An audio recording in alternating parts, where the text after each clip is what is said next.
अस्सलामुअलैकुम वरहमतुल्लाह। दोस्तों, पिछली वीडियो में हमने जिक्र किया था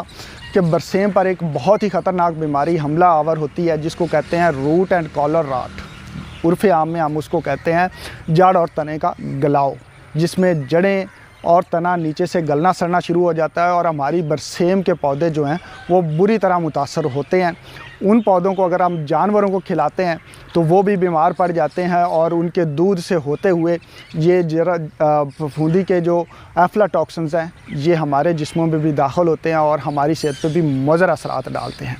हमने वहाँ पर रिकमेंड किया था कि आप इन बीमारियों को जो रूट एंड कॉलर रॉट की वजह बनती हैं, इन तमाम फफूंदियों को कंट्रोल कर सकते हैं बायोफंजीसाइड ट्राइकोशीड से। और बहुत सारे दोस्तों ने ये पूछा था कि हम ट्राइकोशीड को किस तरह से इस्तेमाल कर सकते हैं। आज की वीडियो में हम आपको बताने जा रहे हैं कि ट्राइकोशीड को आप बरसेम के बीज पर किस तरह से लगा के उसका सीड ट्रीटमेंट कर सकते हैं। दोस्तों, आमतौर पर आपको पता है कि बरसेम का बीज जो है वो तकरीबन जो है वो 1 एकड़ में 8 किलो लगता है। तो जितने किलो आपका बीज है, अगर आप उसमें कोई और बीज भी मिक्स कर रहे हैं, सरसों का है, राया का है, तोरिए का है, या जो भी बीज इस्तेमाल कर रहे हैं, उतने जितने किलो आपका बीज है उतने कैप्सूल्स जो हैं वो इस ट्राइकोशीड की बोतल से आपने निकाल लेने हैं। आप देख रहे हैं कि हमारे पास जो बीज है इसमें सरसों और बरसेम का बीज मिक्स हमने कर लिया है और उसके बाद ये 8 किलो बीज है तो हम 8 कैप्सूल्स जो हैं इस ट्राइकोशीड की बोतल से निकाल लेते हैं। इस एक बोतल में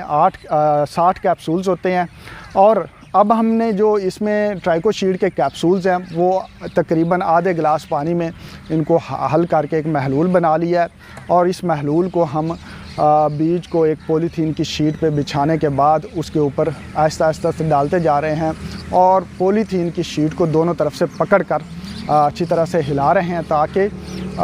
बीज जो हैं वो स्पोर्स के साथ अच्छी तरह से मिक्स हो जाएं और हर एक बीज के ऊपर ट्राइकोशीड यानी कि ट्राइकोडर्मा के स्पोर्स जो हैं वो लग जाएं। अब ये जो बीज हैं जब हम छट्टा कर देंगे तो उसके बाद क्या होगा कि ये ट्राइकोडर्मा के जो स्पोर्स हैं वो जर्मिनेट होंगे और जर्मिनेशन के बाद उनकी जड़ों के इर्द गिर्द एक हिफाजती लेयर बना लेंगे और जो बीमारियां पैदा करने वाली फफूंदियाँ हैं उनको बीज से पैदा होने वाले जो पौधे हैं उस पर हमला करने का मौका ही नहीं मिलेगा। अब इसके बाद आपने करना क्या है कि जब बीज को लगा लेंगे तो 2 या 3 मरतबा हिफाजती तौर पे ट्राइकोशीड कैप्सूल्स को जो है वो अपने खेत में फ्लड कर दें। इस तरह से पूरा जो ड्यूरेशन है या आपका पूरा जो सीज़न है ट्राइकोशीड इस्तेमाल करने की वजह से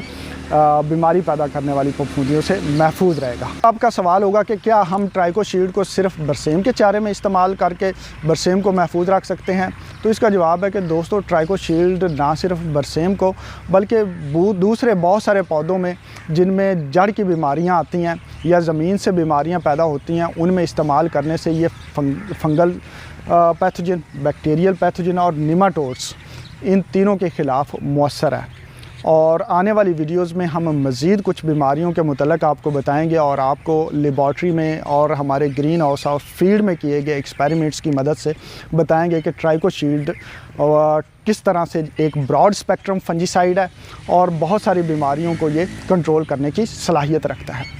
दोस्तों, अपनी दुआ में याद रखिएगा। मिलते हैं अगली वीडियो में, तब तक अल्लाह हाफ़िज़।